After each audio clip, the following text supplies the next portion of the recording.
Hello friends, स्वागत करती हूँ मैं आपका अपने यूट्यूब चैनल पे। तो कैसे हैं आप सब? आई होप कि आप अच्छे होंगे और आपकी तैयारी फर्स्ट क्लास चल रही होगी। तो दोस्तों, आज के मेरे इस वीडियो का टॉपिक है दिल्ली सल्तनत का तुगलक वंश।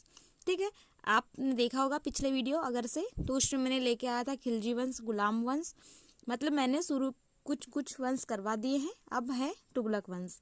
ठीक है फ्रेंड्स, तो चलिए आगे बढ़ते हैं। इससे पहले मैं कहना चाहती हूँ कि अगर चैनल पे आप नए हैं तो ज़रूर सब्सक्राइब करिएगा।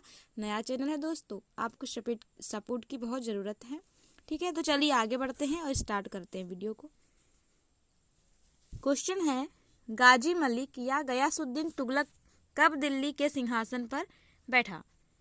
तो फ्रेंड्स, 1320 ईस्वी में जो गयासुद्दीन तुगलक था, इसका नाम यह भी था गाजी मलिक, है ना। तो आपको कंफ्यूज नहीं होना है, दो नाम दे सकता है, गाजी मलिक या गयासुद्दीन तुगलक। ठीक है, तो दोनों नाम इम्पोर्टेंट हैं, तो याद रखिएगा। 1320 ईस्वी में दिल्ली के सिंहासन पे बैठा था। अगला देखते हैं, नहरों का निर्माण करने वाला प्रथम शासक कौन था?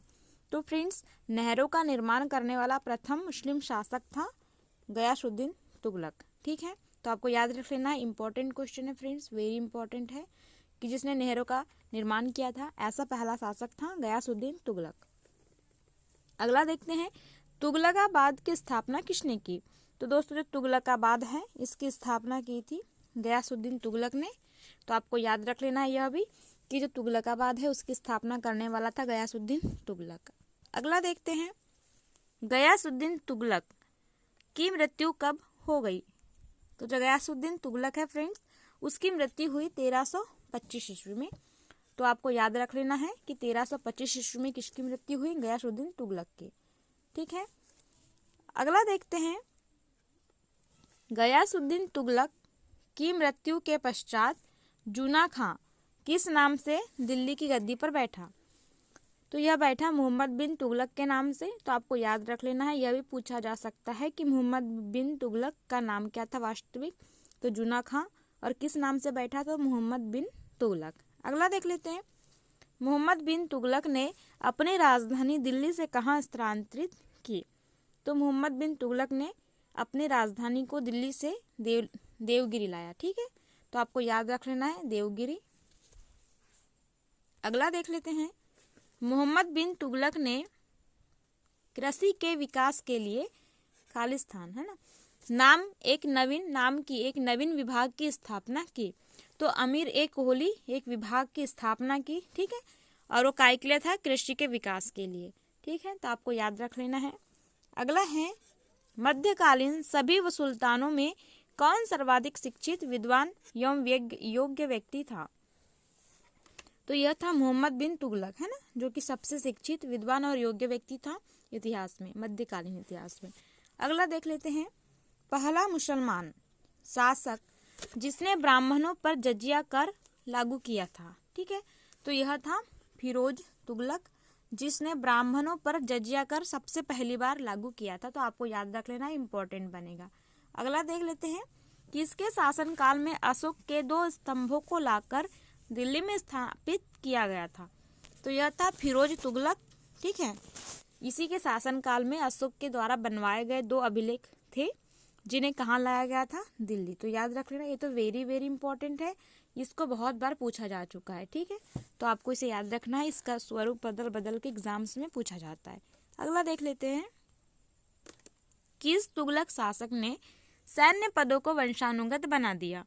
तो सैन्य पदों को वंशानुगत बनाने वाला था फिरोज तुगलक।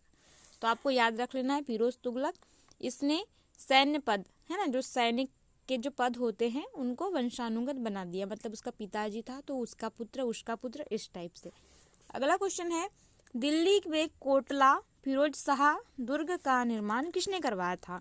तो कोटला फिरोज शाह जो दुर्ग है उसका भी निर्माण करवाया था फिरोज तुगलक ने। तो आपको याद रख लेना है, इंपॉर्टेंट है। अगला है, फिरोज तुगलक की आत्मकथा थी?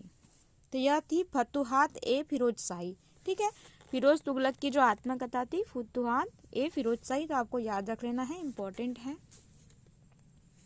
अगला देखते हैं, तुगलक वंश का अंतिम शासक कौन था?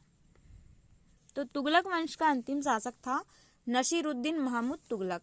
तो आपको याद रख लेना है क्योंकि वंश के संस्थापक और अंतिम शासक तो पूछे जाते ही हैं। ठीक है, तो इसको इम्पोर्टेंट है, याद रख लेना है आपको। अगला है, किसके शासन काल में 1398 में तैमूर लंग ने दिल्ली पर आक्रमण किया था? तो स्वाभाविक से पूछना चाह रहा है कि 1398 में दिल्ली का शासन कौन कर रहा था? तो यह था नसीरुद्दीन महमूद तुगलक, जो कि तुगलक वंश का अंतिम शासक था। ठीक है, अगला देख लेते हैं, फिरोज तुगलक की मृत्यु कब हुई? तो फिरोज तुगलक की मृत्यु हुई 1388 में। ठीक है, अगला है, सुल्तान फिरोज तुगलक ने अनाथ मुस्लिम महिलाओं, विधवाओं एवं लड़कियों की सहायता के लिए कौन से विभाग की स्थापना की? तो जो विधवाएं थी, महिलाएं थी और लड़कियां, इनके लिए, इनकी सहायता के लिए दीवान ये बंदगान की स्थापना की। किसने? फिरोज तुगलक ने। तो आपको याद रख लेना है। इसमें दो टाइप से क्वेश्चन पूछा जा सकता है कि इसकी स्थापना किसने की, या फिर उस कौन से विभाग का नाम है, तो दीवान बंदगान। ठीक है, तो आपको याद रख लेना है। अगला देखते हैं, दासों की देखभाल के लिए फिरोज तुगलक ने नए विभाग की स्थापना की। तो जो दासों की देखभाल के लिए था वो था दीवान बंदगान। ठीक है, तो आपको यह भी याद रख लेना है। सॉरी, है ना, यहाँ पे शायद गलत हो गया है, तो आप इसको इग्नोर करिए। ये सेकंड वाला जो है ये बंदगान नहीं आएगा, तो आपको याद रख लेना है, इसको काट दीजिएगा। ठीक है, तो फ्रेंड्स आज के क्वेश्चन यहीं ख़त्म हो रहे हैं। मिलते हैं अगले वीडियो में नए टॉपिक के साथ में और नए क्वेश्चंस के साथ पे। आज के लिए थैंक यू। अगर आप चैनल पे नए हैं तो सब्सक्राइब करिएगा और अधिक से अधिक शेयर करिएगा। Thank you.